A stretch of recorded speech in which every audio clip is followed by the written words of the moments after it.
Hi, and welcome to my channel. I'm a Central Texas gardener in Zone 8B. Are you looking for plants that can take our Texas heat, but will also perform for you during these freezing winter months?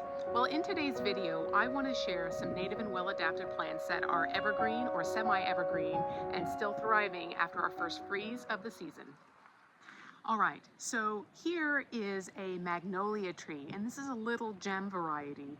Magnolias are evergreen, and there are some very large varieties. The little gem gets about 30 feet in height, from what I understand, but very slow growing. They flower in the spring and sometimes sporadically in the summer if you get a little bit of extra moisture. Um, Here along the house, this is a climbing vine. This is crossvine, and crossvine is a beautiful Texas native, self-clinging, but I've got mine supported with a trellis that's anchored to the wall. So this is the same flower bed, and in the front here along the border, I've got three skullcap, and these are right skullcap. They are evergreen, and they usually stay about 1 by 1 foot in height and spread, though these are a little bit larger, probably because I have them in a partial shade environment. They do flower, these beautiful purple flowers, for the most part of the year until about winter, and things tend to slow down. So behind the skullcap here, there are shrimp plants, and if you watched my last video, you'll know that I just put those in. I had a couple of things that I've had back there that just haven't made it, and someone has let me know that shrimp plants can be pretty cold sensitive, though in some areas these are actually evergreen. I think probably milder climates, and despite this freeze, these have done really well for me. One thing I did do was I did lay mulch, wood mulch, along the base of the shrimp plants, and I made sure to water them the night before the freeze, not on the foliage, just kind of right there at the base of the plant. And I've got some freeze damage on some of the flower heads and a few leaves, but for the most part, these are still green and still thriving. Here is my whale's tongue agave, and these agaves are evergreen, and they are pretty cold hardy, down to about 10 degrees Fahrenheit. And so our freeze didn't hit that. We had nights down into the 20s, but most of the time we were rebounding during the day above freezing.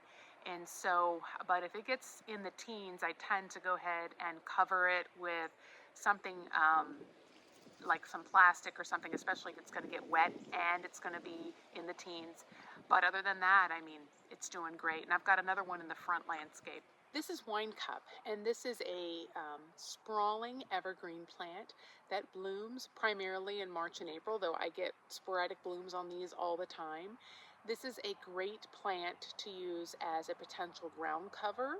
It can get a little tall, I guess, for a ground cover, maybe 6 to 12 inches. For the most part, I've noticed the base of my wine cups have stayed well below that, with flower stalks sometimes extending more towards that 12-inch mark. And so, super drought tolerant to the point where you don't want to mulch heavily around it. They can be prone to some fungal diseases, especially with overwatering or if they're in a lot of water, standing water. And so something to keep in mind if you decide to plant these.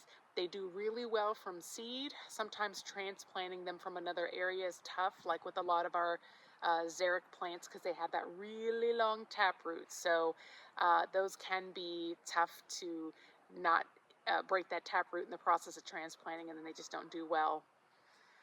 So here you can see my autumn sage, and this is the white autumn sage variety, and I do have a pink and a red as well. All three are still green for me. They've lost their flowers, but otherwise didn't skip a beat with our freeze.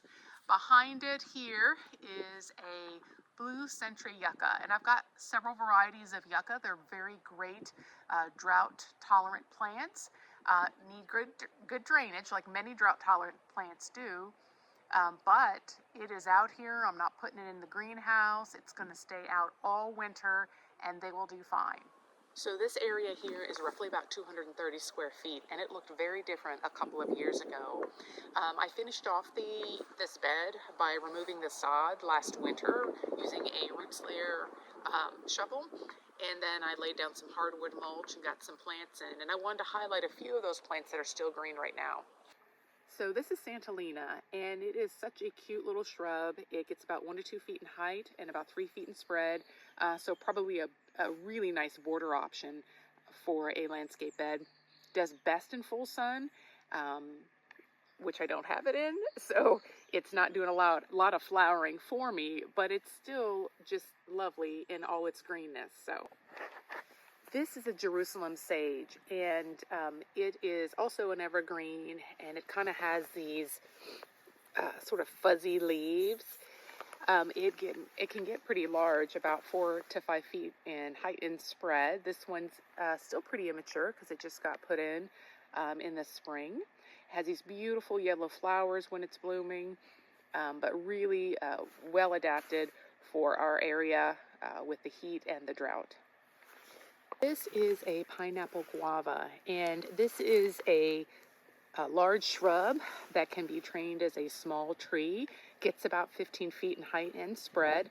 It does flower and fruit, and I heard it's very deer resistant, but this is an evergreen.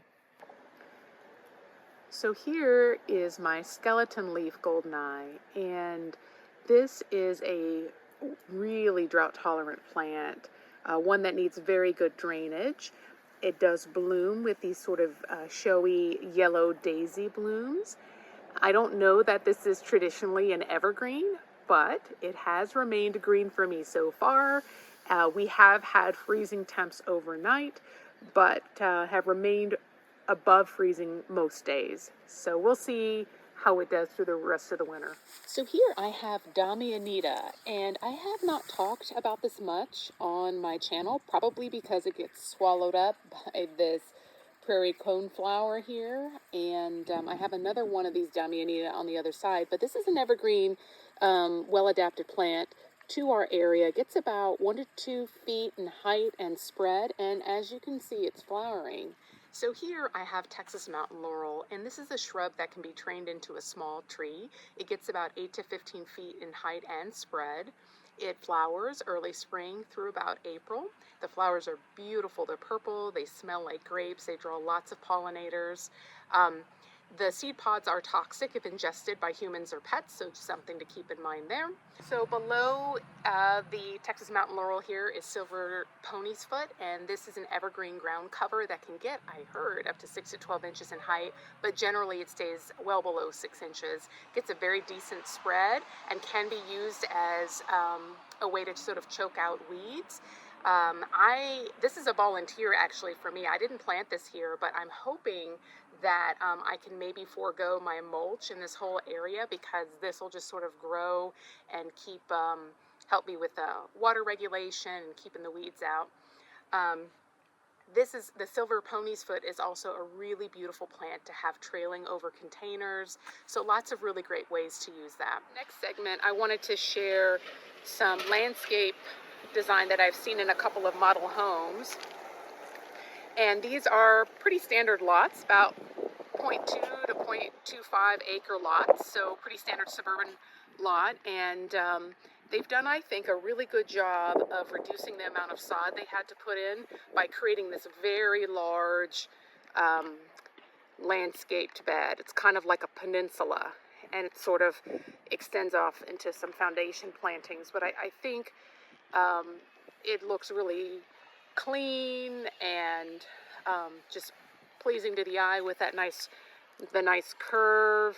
And so just wanted to share that with you. Let me talk to you about a couple of functional things I see here. One thing I see is that they've used this angular rock along the entire mulched bed, and I really do enjoy a natural border between a landscaped area and grass. And sometimes you feel like you might be stuck using like steel border or some sort of masonry, but really you can even use this rock. For the most part, they're using like a 2 to 4 inch angular rock that can kind of compact in on itself, and that does a couple of things. Number one, the rock itself won't wash out as easily because it's not smooth like river rock. They've got a few smooth stones here, but it's not mostly that. But number two, keeps the mulch from washing out. And number three, it keeps the grass from growing into the mulch bed as readily.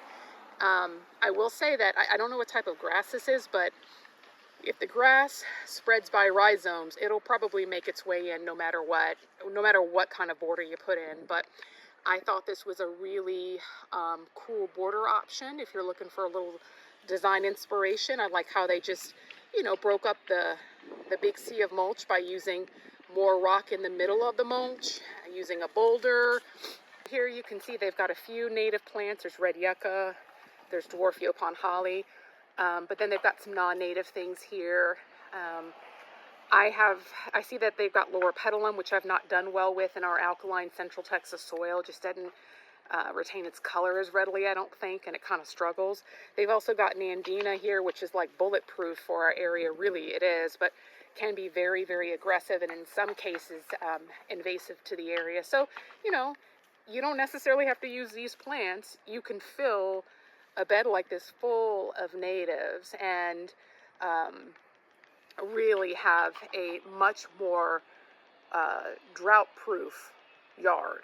So I tend to only use this style of rock garden bed in areas where there's going to be a lot of heavy rain or water runoff because of some of the maintenance issues. But it certainly is another great option for lawn reduction. Okay, so here is another home, just slightly smaller lawn or yard than the last one, but I think same landscaper, because you can see that that rock border and then just sort of that peninsula style bed. I think this grass, I asked the person inside, the representative inside, what kind of grass this is, and I think it's Bermuda. So very, very drought tolerant grass, but very aggressive. And so it spreads by rhizomes, and even though they've done a really great job, like I think this is about a 1 foot border of rock, that grass will eventually find its way into the bed. So just something to kind of keep in mind. I know we need to use drought tolerant grass options, but Bermuda is known for just creeping everywhere you don't want it to. So just a thought. Here they've just kind of created that same rock border between the mulch and the decomposed granite, and then they've got some nice stepping stones here. So just, and then, here where this is kind of a little bit of a slope, there's probably a heavy rain or water runoff. So that border actually is really almost acts like a creek bed and probably lets that water drain off out into the street. So I wanted to add this segment to some of my videos where I highlight garden tools or products that have been a help to me. And I figured I'd kick the first one off with this garden apron. And this was a gift by my friend Gwen, who was my battle buddy in OIF and kept me sane. Thanks, Gwen. And y'all, this is super legit. This is made out of a cotton canvas, and it's got lots of pockets. I got 1, 2, 3, and just something I can slide a tool in here. The straps are they attach to these metal grommets, and the straps are reinforced with leather. So it looks super durable. Let me give you a shot of the back here. So I will make sure that I include the seller's link in the description box. This particular seller, I think, is out of Minnesota, and it's an Etsy shop, and it's super reasonably priced. So I hope I introduced you or got you reacquainted with some great native and well-adapted options that are both heat and cold tolerant. You guys stay warm, and until the next one, y'all take care.